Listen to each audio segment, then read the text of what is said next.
in the last week, last week actually, last week we could not conduct the class because of the poor internet. But at that time, I had given you some simple questions. I had shared some questions with you. How many of you have solved them? Yeah, I started solving in 1 or 2 hours. I have to ask you. I will. What was? Okay, anyone else? Shwara, Afreen, Meet, Kush, have you tried them?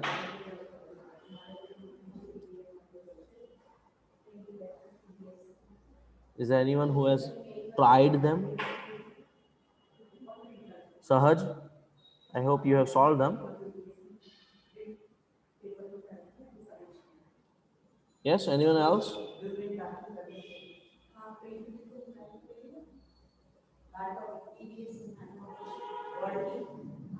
Anyone else?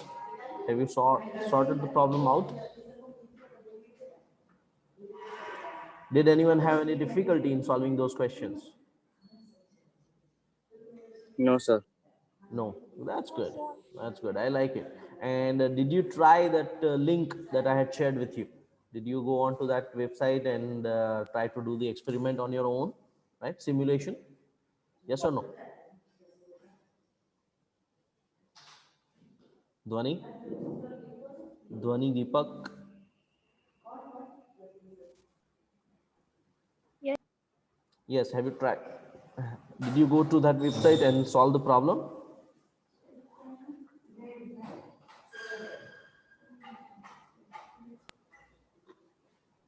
Yes? Yes, sir. Okay. And how did you find it? The simulation.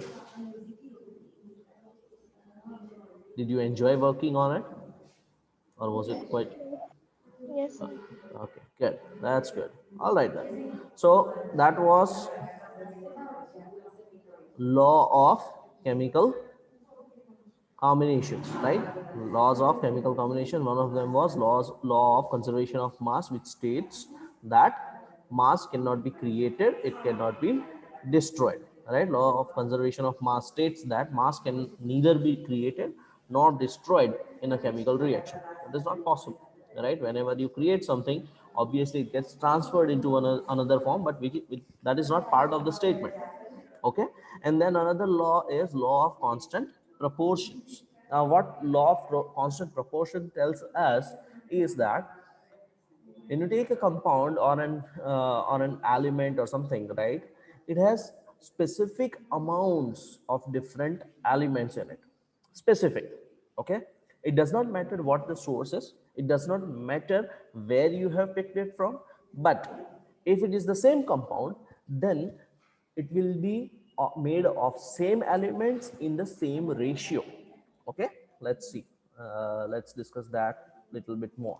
Say for example, we are talking about dihydrogen oxide. What is it? That's true. H2O, right? Water. Dihydrogen oxide. That is the chemical name for water. Okay. Now, as you can see, there are two hydrogens and one oxygen.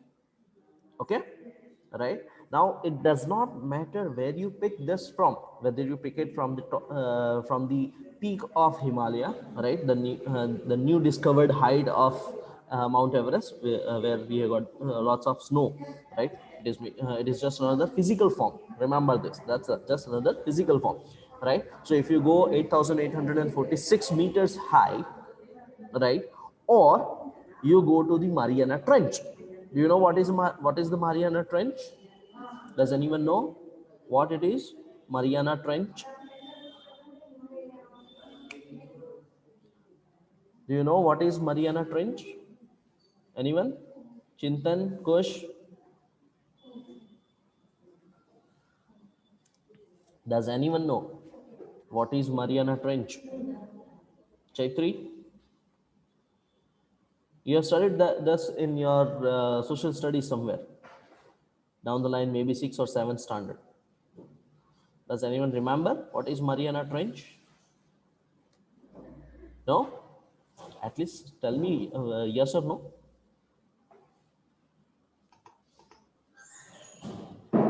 No? All right. It's Mariana, the deepest trench on the earth. yes, that is correct. That is the deepest point on the surface of the earth, that is down the ocean, right? It's in the Pacific Ocean. And a fun fact that if any of you had seen the movie Avatar, have you seen it? Directed by James Cameron. Yes, the next part will be coming out soon, maybe in 21 or 22, and some of the scenes they have been shot at that depth. Okay, Mariana Trench. Okay, so that is the deepest point on the Earth. Okay, so whether if you pick up a drop of water from Mount Everest or from the bottom of Mariana Trench, the chemical combination of water will remain same. Okay, now I'm talking about water. Okay, at the height of at the pinnacle of Mount Everest, right? uh, H2O, right? That is pure water. It will be in ice form, and there is very less chance that there will be some kind of impurity in there, right? It is at that height. Mostly, it is directly water precipitated over there, right? Or rather, water which rather even the moisture which fell there and just converted to ice, right? So that is there. Whereas at the bottom of the ocean, there may be lots of different salts dissolved in it. Okay, but that makes it a solution. I'm talking about the pure water which is there, right? When extracted and when checked out for the combination of water, for the compound called water, right? It will be dihydrogen oxide only. There is no chance that water, whether you pick it from Japan or you pick it from Zambia, right? It does not make any difference. It remains same, all right? Yes, everyone clear on this, right? If there is Yes, sir.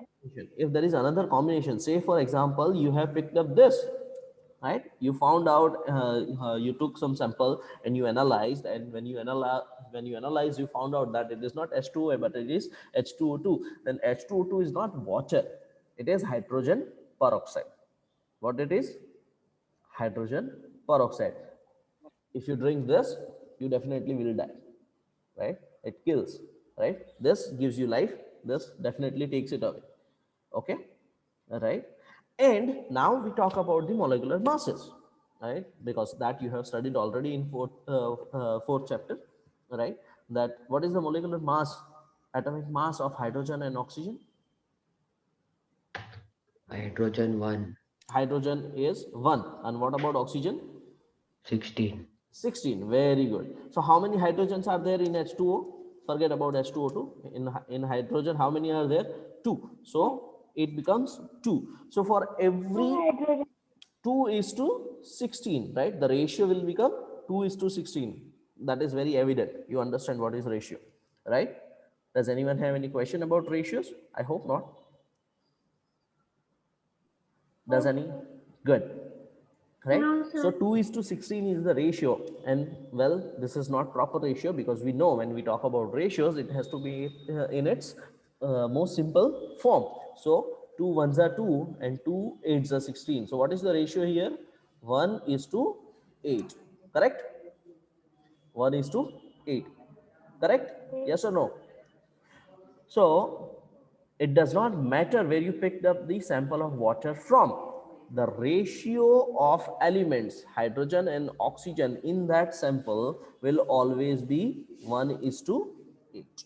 Clear? Everyone clear on this one? Do you follow me? Afreen?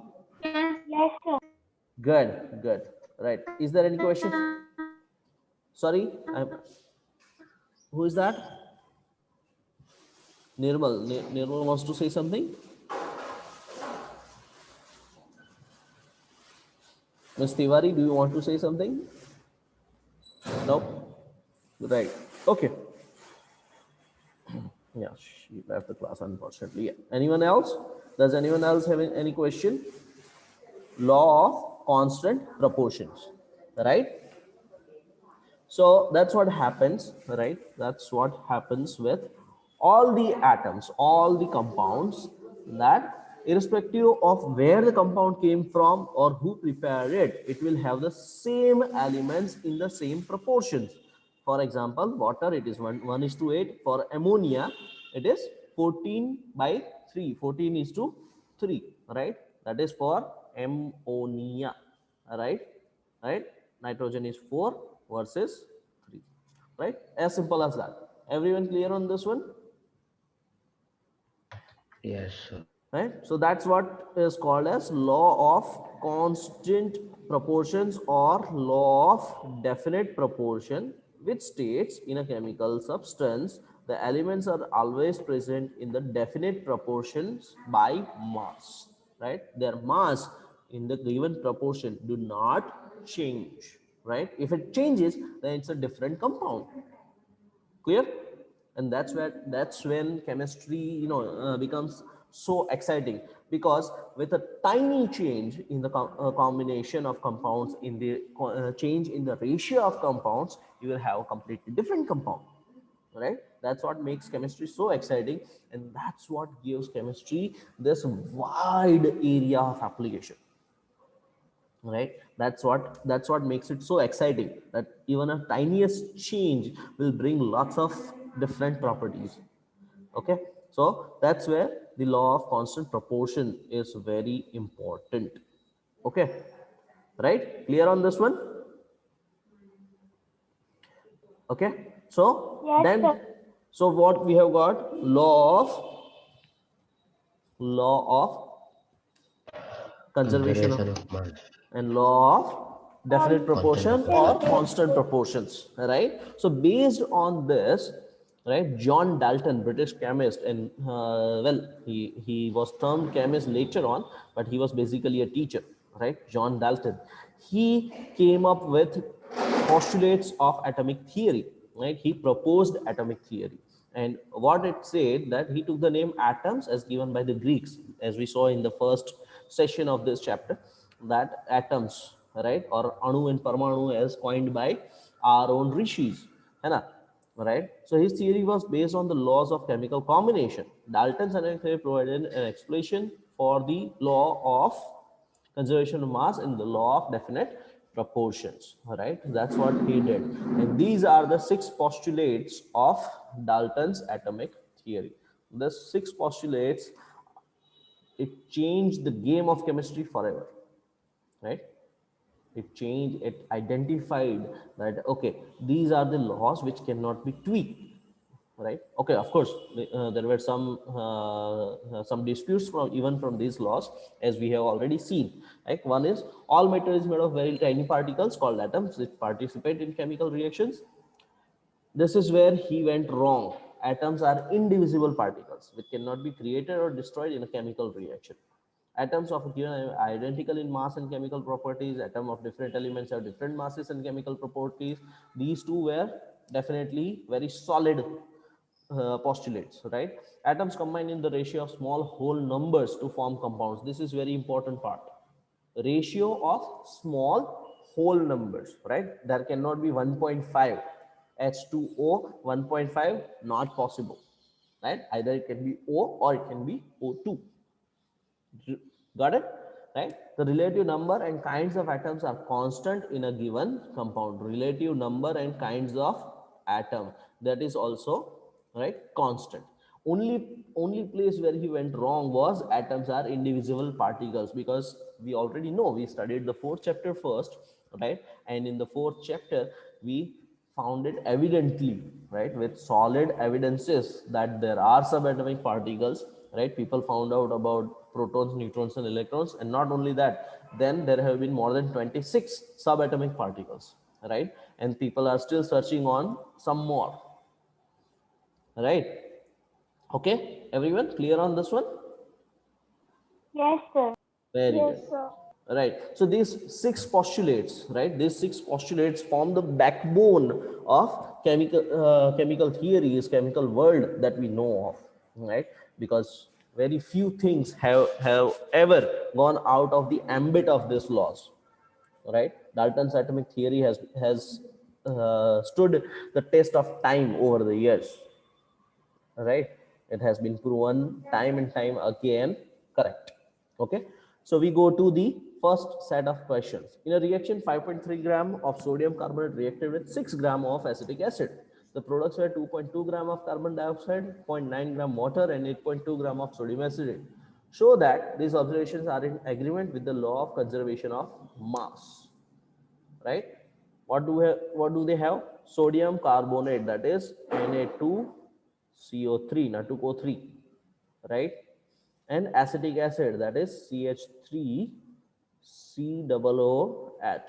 right?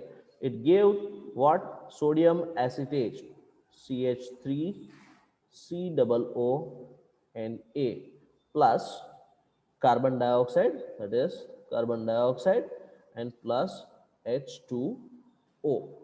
Okay, and what are the masses given to them, right? What are the masses given to them? Okay, so what do we have?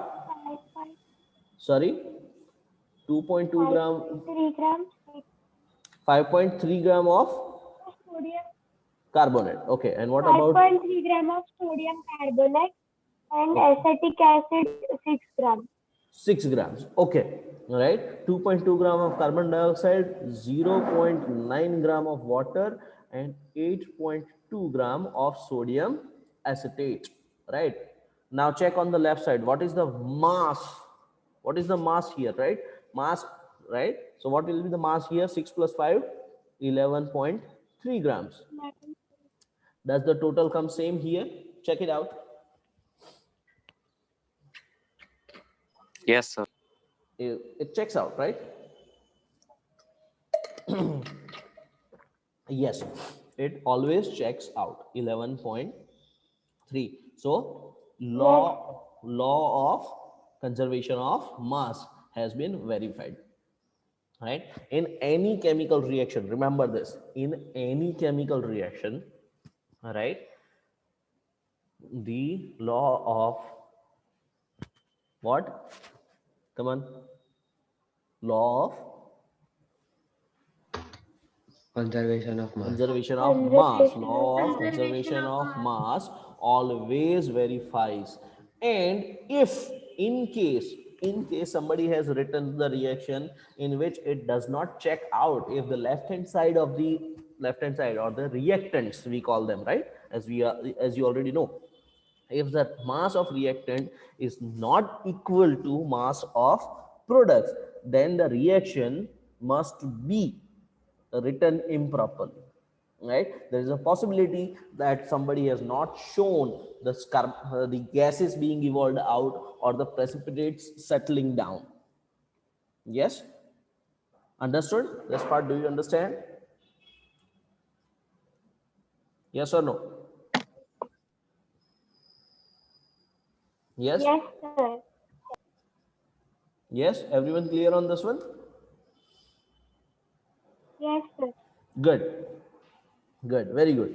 Next question is, hydrogen and oxygen combine in the ratio of 1:8 by mass of oxygen gas, sorry, by mass to form water. What mass of oxygen gas would be required to react completely with 3 gram of hydrogen gas? How much is required? Tell me. If 1:8, then for 3 gram of hydrogen, how much of oxygen will be required? Simple calculation. Yes, meet, you want to say something? Before. Easy, right? Easy peasy. Come on, next one. Which postulate of Dalton's atomic theory is the result of law of conservation of mass? Which one? Let's go back to the 6 postulates. Which postulate states the law of combination of sorry, law of conservation of mass? Which one is it?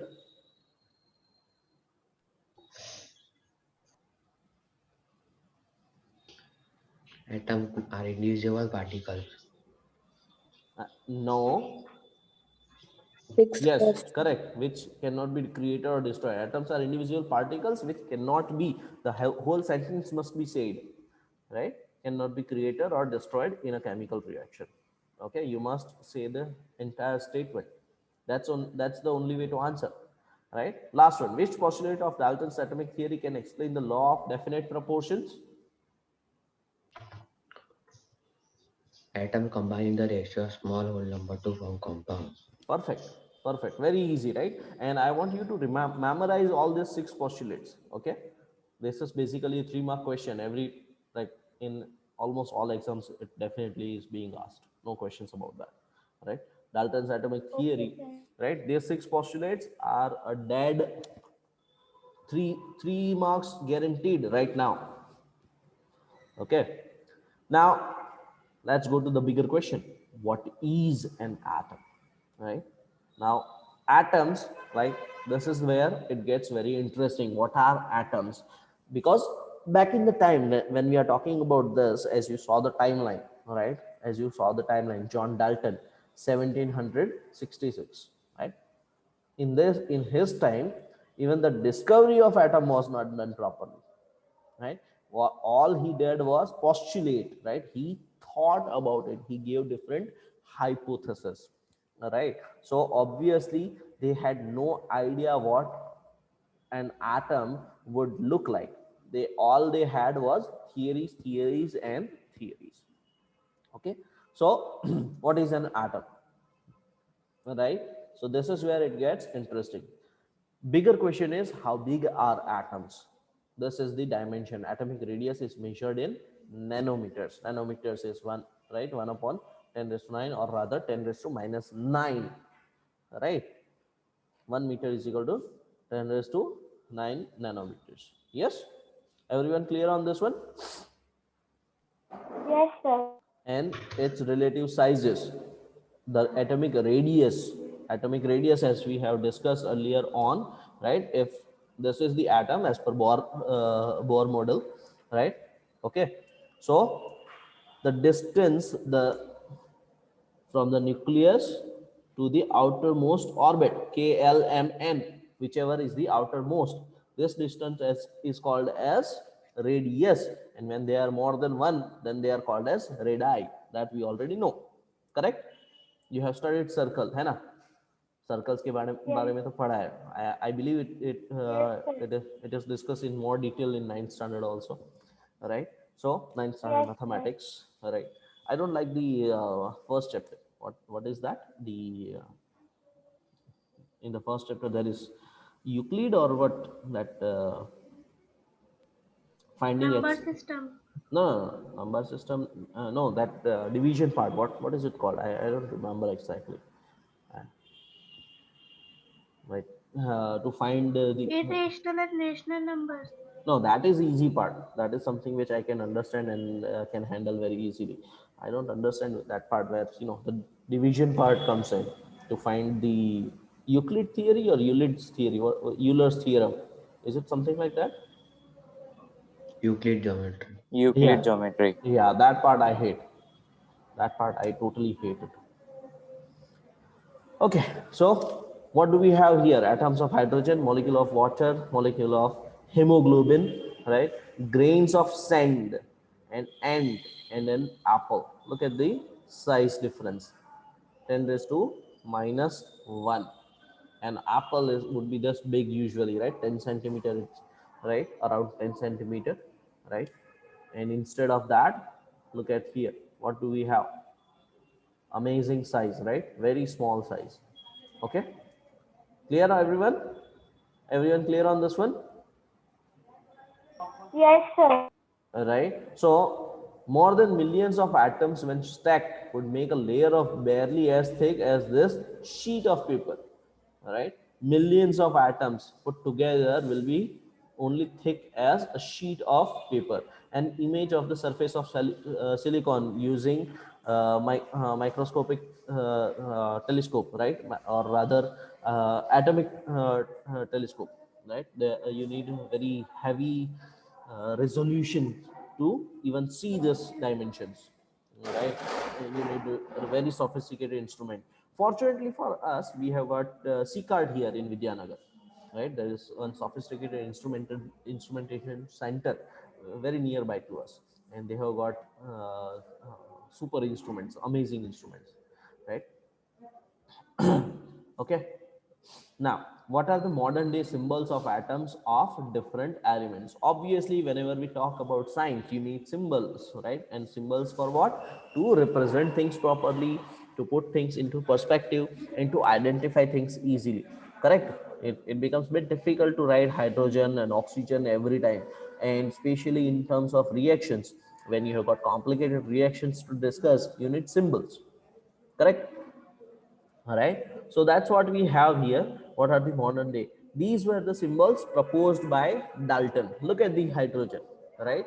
They knew that hydrogen looks something like this, carbon this, oxygen is, right? Look at this, the way they have symbolized, especially mercury and gold, right?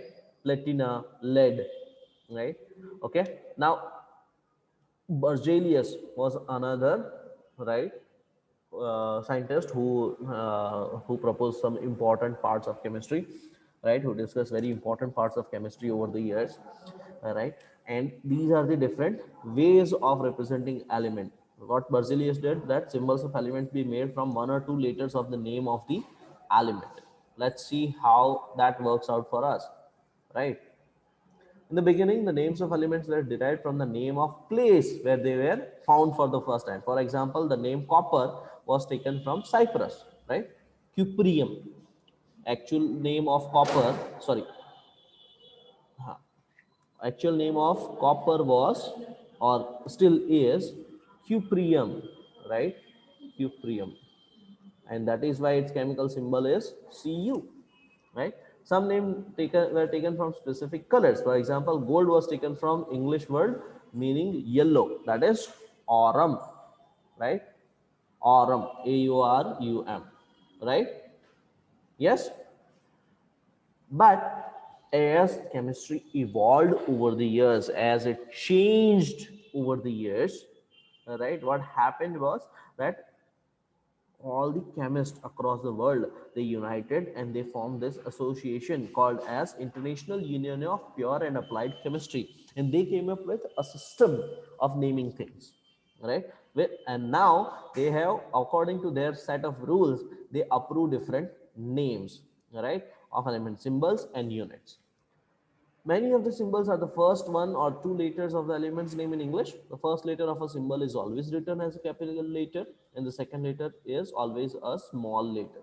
For example, hydrogen, right? Aluminium, Al, and not capital Al, right? Right? Cobalt, Co, and not this is carbon monoxide. So that's where it gets tricky. Okay? Yes, everyone. And look at this one, right? Aluminum, different elements and their symbol. Check it out, right? Now, some of the names are very strange, or rather they have their unique history, right? Etymology, that is what it is called, right? The history of coining the word, the history of how the word came into existence, that is called as etymology, right? And if you look into these words, say for example, like just we discussed, for copper, it is from cuprium, right? Same way for lead, right? Same way for lead, it is Pb, which stands for plumbium. What is the word? Plumbium, right? Plumbium. Okay, and this plumbium, actually, right, the word came from the plumbing, plumber, right? Because this metal, this particular metal was used a lot for making the pipings. That is why it was termed as plumbium. Okay, silver, right? And then there has been some new elements, there has been some few new elements which were later which were discovered, right, later on, in the recent past, in the past 30-40 years, right? And they were being researched, they were synthesized, basically they were synthesized, right, in the laboratory by different scientists, right? And they gave some different unique names, right? Okay, then say for example, there is one element named as fermium, based on the scientist Fermi, right?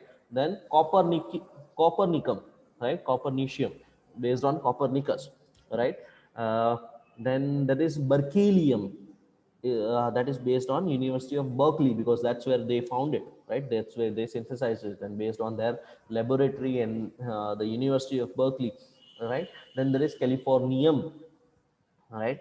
There are different, so many different elements. If you look at the periodic table of elements, it's full of fun, right? Especially the later elements, and you'll enjoy reading about them. So read about them.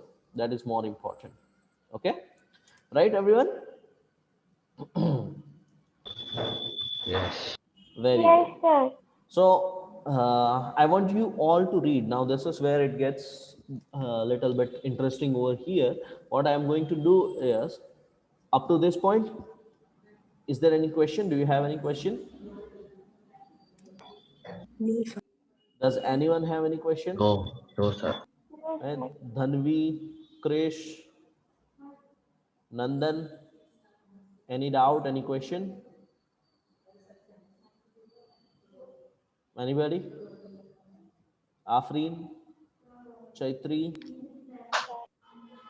no question? Good.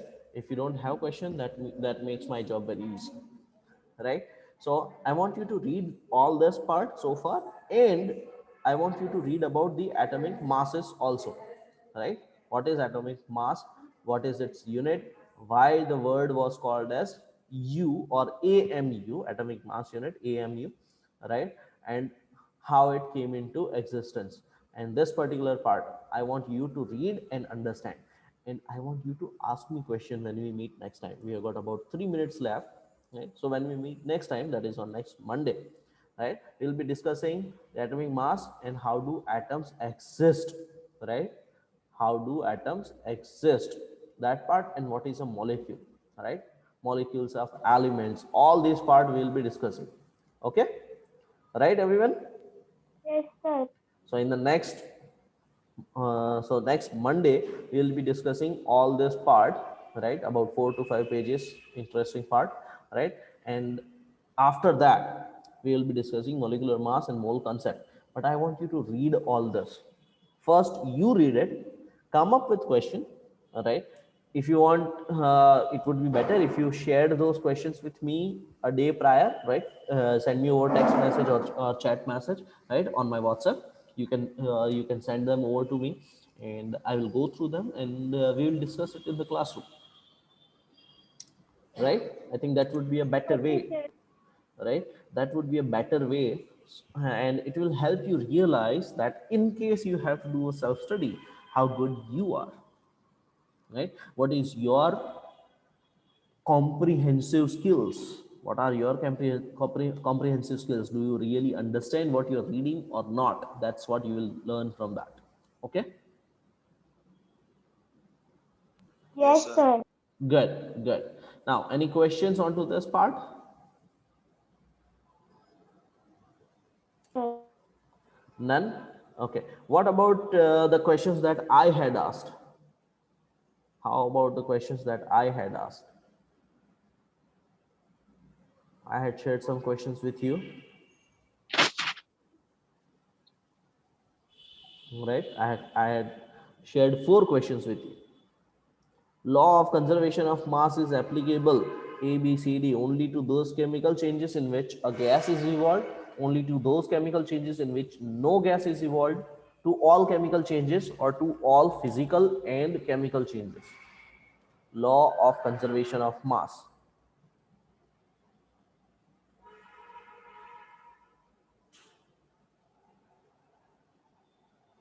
Here, come on.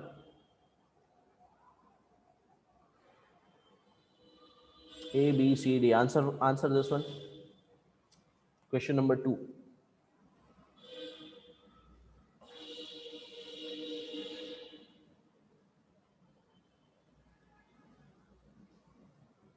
Sir, to all physical and chemical changes. So all physical and chemical changes. Okay. Right. Anyone else would like to dispute this?